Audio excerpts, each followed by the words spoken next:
하나님 말씀 사무엘상 9장입니다.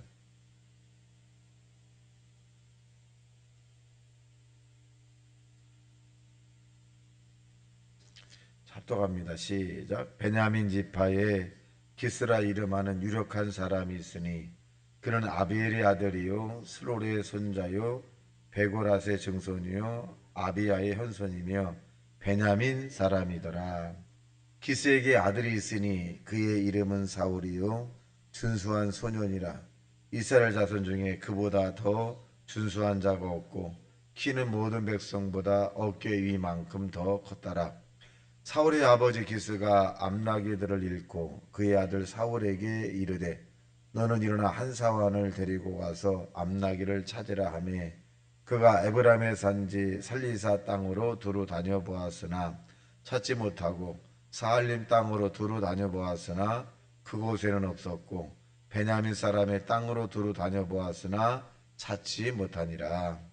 그들이 숲사이에 이를 때에 사울이 함께 가던 사환에게 이르되 돌아가자 내 아버지께서 암나기 생각은 고사하고 우리를 위하여 걱정하실까 두려워하노라 하니 그가 대답하되 보소서 이 성읍에 하나님의 사람이 있는데 정경을 받는 사람이라 그가 말한 것은 반드시 다 응하리니 그리로 가사이다. 그가 혹 우리가 갈 길을 가르쳐 줄까 하나이다 하는지라. 사울이 그의 사환에게 이르되 우리가 가면 그 사람에게 무엇을 드리겠느냐? 우리 주머니에 먹을 것이 다하였으니 하나님의 사람에게 드릴 예물이 없도다. 무엇이 있느냐 하니 사환이 사울에게 다시 대답하여 이르소에 보소서 내 손은 은 한 세겔에 4분의 1이 있으니 하나님의 사람에게 드려 우리 길을 가르쳐 달라 하겠나이다 하더라. 옛적에 이스라엘의 사람이 하나님께 가서 물으려 하면 말하기를 선견자에게로 가자 하였으니 지금 선견자라는 자를 옛적에는 선견자라 일컬었더라. 사울이 그의 사환에게 이르되 내 말이 옳다 가자 하고 그들이 하나님의 사람 있는 성읍으로 가니라. 그들이 성읍을 향한 빗달길로 올라가다가 물길로 나오는 소년들을 만나 그들에게 묻되 선견자가 여기 있느냐 하니 그들이 대답하여 이르되 있나이다. 보소서 그가 당신보다 앞서 갔으니 빨리 가소서. 백성이 오늘 산당에서 제사를 드리므로 그가 오늘 성읍에 들어오셨나이다. 당신이 성읍으로 들어가면 그가 먹으러 산당에 올라가기 전에 곧 만날이다. 그가 오기 전에는 백성이 먹지 아니하나니 이는 그가 제물을 축사한 후에야 청함을 받은 자가 먹음이라. 그러므로 지금 올라가소서 곧 그를 만나리이다 하는지라. 그들이 성읍으로 올라가서 그리로 들어갈 때 사무엘이 마침 산당으로 올라가려고 마주쳐다라. 사울이 오기 전날 여호와께서 사무엘에게 알게 하려 이르시되 내일 이맘때쯤에 내가 베냐민 땅에서 한 사람을 내게로 보내리니 너는 그에게 기름을 부어 내 백성 이스라엘 지도자로 삼아라. 그가 내 백성을 블레셋 사람의 손에서 구원하리라. 내 백성의 부르짐이 내게 상달하였으므로 내가 그들을 돌아보았노라 하셨더니 사무엘이 사울을 볼 때 여호와께서 그에게 이르시되 보라 이는 내가 내게 말한 사람이니 이가 내 백성을 다스리리라 하시니라. 사울이 성문 안 사울에게 나아가 이르되 선견자의 집이 어디 있는지 청한 건데 내게 가르치소서. 사무엘이 사울에게 대답하여 이르되 내가 선견자니라.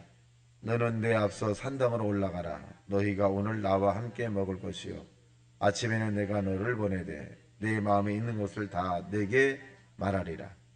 사울 전에 있는 내 암나기들을 염려하지 말라. 찾았느니라. 온 이스라엘에 사모하는 자가 누구냐? 너와 내 아버지 온 집이 아니냐 하는지라. 사울이 대답하여 이르되 나는 이스라엘 지파의 가장 작은 지파 베냐민 사람이 아니니까. 또 나의 가족은 베냐민 지파 모든 가족 중에 가장 미약하지 아니하나이까. 당신이 어찌 내게 이같이 말씀하시니까 하니 사무엘이 사울과 그의 사원을 인도하여 청한 자 중 상석에 앉게 하는지라. 객석은 30명 가량이었더라.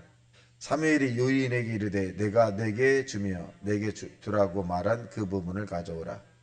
요리인이 넓적다리와 그것에 붙은 것을 가져다가 사울 앞에 놓인지라. 사무엘이 이르되 보라 이는 두는 어떤 것이니 네 앞에 놓고 먹으라. 내가 백성을 청할 때부터 너를 위하여 이것을 두고 이때를 기다리게 하였느니라. 그날에 사울이 사무엘에게 함께 먹으니라.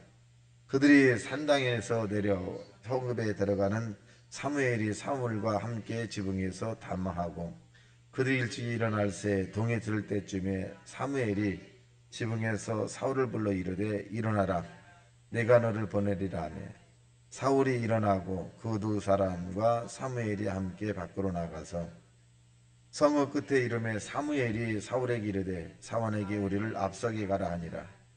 사원이 앞서가므로 또 이르되 너는 이제 잠깐 서 있으라 내가 하나님의 말씀을 내게 들려주리라 하더라. 아멘. 자, 오늘 본문에 있는 내용은 이 하나님의 선택을 받은 사울에 관한 그런 내용입니다. 우리가 잘 아는 대로 사울은 처음에 하나님의 선택을 받았어요. 그런데 나중에는 점점 빗나가기 시작을 합니다. 즉 사무엘이 하나님에게 제사를 드려야 할 것을 자기가 드려버려요. 구분이 잘못된 거죠. 역할에 대한 경계선을 침범한 겁니다. 하나님의 종이 할 일과 이 평신도들이 할 일이 있는데 이 사울이 나중에 왕이라고 해서 이 사무엘이라는 하나님의 종이 할 일을 자기가 해서 이제 거기서 또 문제가 되고 또 이 사울은 이 하나님의 말씀을 버렸죠. 하지 말라고 하는 불순종을 가졌어요. 그래서 사무엘이 사울에게 내가 하나님 말씀을 버렸으므로 하나님도 너를 버렸다. 결국 이 사무엘은 처음에는 굉장히 좋은 사람이었는데 나중에는 문제가 뭐냐 하나님의 일을 아주 가볍게 여기는 거죠. 나도 해도 돼. 이렇게 가볍게 여김으로 말미암아 안타깝게도 사울은 하나님의 버림을 받았고 구원에 대한 부분은 잘 모르겠습니다만은 그러나 마지막에 구원은 받지 않았겠느냐 이렇게 추적할 수 있습니다. 자, 그럼 사울이라고 하는 사람은 어떤 사람이었는가? 첫째는 이 사울은 부모에게 순종하는 사람이었다는 것을 알 수 있습니다. 자, 3절 시작. 사울이 아버지 기스가 암나기를 읽고 그의 아들 사울에게 이르되 너는 일어나 한 사만을 데리고 가서 암나기를 찾으라 하며 잊어버리긴 누가 잊어버렸냐? 아버지가 잊어버렸어요. 그런데 그 가운데서 이 아버지가 가장 똑똑하고 지혜로운 사람 누구냐? 사울을 찾았죠. 아들을 찾았어요. 그러니까 나는 못 찾았지만 네 아들 사울은 찾을 것 같아. 자, 그래서 사울을 불러서 뭐라 그랬냐? 사환을 데리고 가서 내가 잃어버린 암나기를 찾아오라. 그때 이 사울은 그냥 순종했죠. 보편적이면 아버지가 잊어버린 걸 왜 날 시켜요? 아버지가 못 찾은 걸 왜 내가 어떻게 찾을 수 있어요? 뭐 이렇게. 근데 이 사울은 즉각적으로 순종을 합니다. 그러니까 이 사울은 평상시에 아버지의 말에 굉장히 순종을 잘하는 사람이에요. 순종을 굉장히. 그러니까 이 하나님의 나라는 이 제사라고 하는 이런 예배 형태도 아주 중요합니다만은 하나님 말씀에 순종하는 것이 굉장히 중요합니다. 두 번째는 이 사울은 이 순종뿐만 아니라 부모를 섬기는 이런 모습입니다. 자, 보겠습니다. 5절 시작. 그들이 숲당에 이른 때에 사울이 함께 가던 사환에게 이르되 돌아가자 내 아버지께서 암나기 생각은 고사하고 우리를 위하여 걱정하실까 두려워하노라 하니. 이 사울은 두 번째는 부모에게 굉장히 마음을 헤아리는 사람이었어요. 우리가 이렇게 됐을 때 아버지 하면 얼마나 고민되겠느냐. 암나기를 못 찾는 것이 아니라 우리를 못 찾았다라고 이렇게 굉장히 마음이 아파하실 것 같으니 우리가 돌아가자. 그러니까 이 사울은 아버지의 마음을 헤아릴 줄 아는 사람. 이게 굉장히 중요하잖아요. 아버지의 마음을 헤아린다는 것은 뭐냐면 효심이 있는 거예요. 자, 그렇기 때문에 이 사울은 하나님 앞에 선택을 받지 않았나. 세 번째는 뭐냐면 주의 종을 섬길 줄 아는 사람이에요. 자, 보겠습니다. 7절 시작. 사울이 그의 사환에게 이르되 우리가 가면 그 사람에게 무엇을 드리겠느냐. 우리 주머니에 먹을 것이 다하였으니 하나님의 사람에게 드릴 예물이 없도다. 무엇이 있느냐 하니. 그러니까 이 사울은 세 번째로 보면은 주의 종, 하나님의 종을 굉장히 무겁게 생각하는 거죠. 그러니까 마음의 자세가 뭐냐면 섬기려고 하는 그런 마음의 자세를 가졌던 사람이 사울입니다. 자, 이런 것을 볼 때 사울은 이스라엘의 지도자로 충분하죠. 이 정도의 마음을 가졌으면 백성을 얼마나 헤아리겠습니까? 어. 자, 보겠습니다. 그리고 난 다음에 보면 이제 결국 이 세 가지를 이 충실하게 이 내적인 소유를 가진 이 사울을 이제 예정돼 있죠. 15절 시작. 사울이 오기 전날에 여호와께서 사무엘에게 알게 하여 이르시되 내일 이맘때쯤에 내가 베냐민 땅에서 한 사람을 내게로 보내리니 너는 그에게 기름을 부어 내 백성 이스라엘 지도자라 삼으라. 그가 내 백성을 블레셋 사람들의 손에서 구원하리라. 내 백성이 부르짖음에게 상달하였으므로 내가 그들을 돌아보노라 하셨더니. 자, 세우죠. 자, 그러니까 하나님이 사용하는 사람, 하나님의 복을 받고 끝까지 하나님의 인도함을 받은 어떤 사람은 순종의 사람이에요. 교회에서도 사실은 담임 목사가 어떤 사람에 대한 부분을 가장 치중하느냐면 순종이죠. 순종, 어떤 역할에 대한 부분을 했을 때 이의를 따지 않고 환경과 조건과 이 형편을 따지지 않고 이 순종하려고 하는 그런 모습들이 굉장히 중요하게 여기는 거죠. 그 순종은 뭐냐? 기회예요. 하나님 만날 기회고 축복받을 기회고 하나님께 받은 은혜를 잃어버리지 않는 기회입니다. 불순종은 뭐냐? 하나님이 주신 은혜를 잃어버리고 하나님의 주신 축복을 소멸하는 거예요. 그래서 사람들이 하나님의 은혜와 축복을 많이 받았다가 나중에 어렵게 되는 것은 뭐냐? 불순종이라는 거예요. 내가 이만하면 됐지. 이 정도 기도하고 됐고 이만한 신앙이면 됐고 이만한 믿음 이러다 보니까 불순종이 되거든요. 그러니까 처음보다 나중 형편이 굉장히 어렵게 되는 거예요. 사울이 그렇잖아요. 처음에 이렇게 굉장히 아주 하나님의 말씀에 꼭 들는 사람이었고 더 나아가서 사울은 어떤 사람이냐? 굉장히 겸손하기까지 했어요. 자, 보겠습니다. 자, 21절 시작. 사울이 대답하여 이르되 나는 이스라엘 지파의 가장 작은 지파 베냐민 사람이 아니나이까 또 이 나의 가족은 베냐민 지파 모든 가족 중에서 가장 미약하지 아니하나이까 당신이 어찌 내게 이같이 말씀하시나이까. 감당하지 못하겠다는 거예요. 겸손하잖아요. 내가 이만하면 됩니다라고 하는 것이 아니라 감당할 수가 없습니다. 여러분, 우리가 신앙인 크리스찬이라는 것은 뭐냐면 늘 겸손해야 돼요. 섰다고 하는 자는 넘어질까 조심해야 돼요.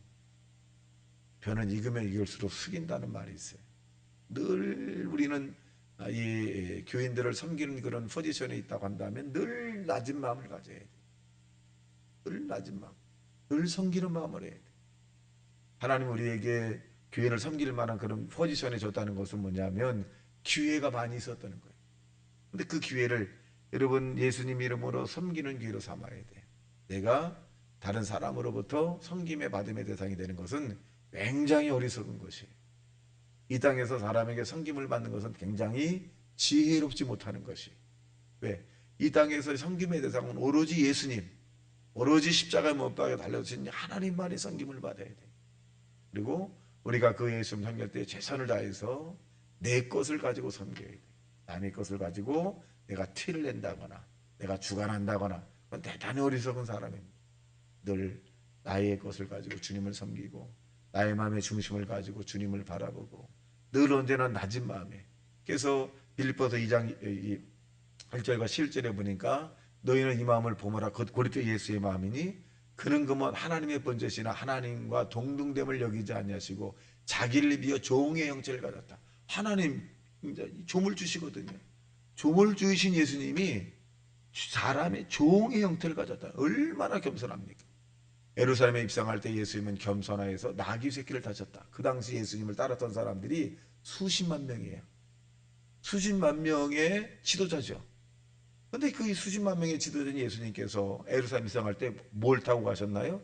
나귀 새끼예요. 오늘날 수십만 명이 만 명의 목회자라고 한다면 여러분 어느 정도예요? 1000명의 목회자 할지라도 여러분 어느 정도입니까? 근데 예수님은 그 수십만 명의 그런 지도자에 있음에도 불구하고 마치 5명, 10명인 아주 어려운 교회 이 지도자인 것처럼 아주 겸손하게 나귀를 타고 가셨어요. 그러니까 여러분 예수님이 얼마나 겸손한가를 우리가 알 수 있어요. 우리가 섰다고 하는 자는 넘어질까 조심하라. 늘 낮은 마음을 가져야 돼. 내가 이러다가 하나님 앞에 책망을 받으면 어떡할까? 내가 이러다가 하나님 앞에 정말 기쁨의 그런 은혜를 더 받지 못하고 소멸되면 어떡할까?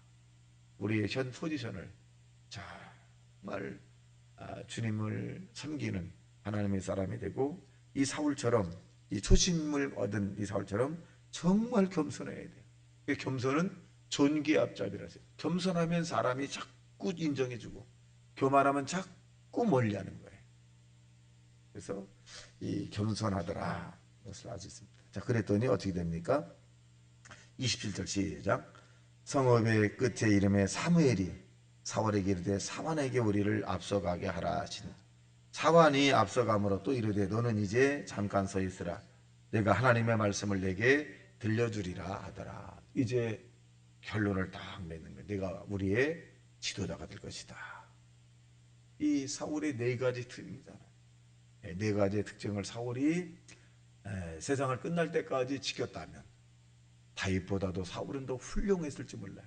그리고 인물로 비교해서는 다윗은 굉장히 못생겼어요. 1m 55에서 60도 안 되는 키였어요. 사울은 보십시오. 사람보다 어깨 위 하나, 남자가 봐도 정말 멋있는 사람이에요.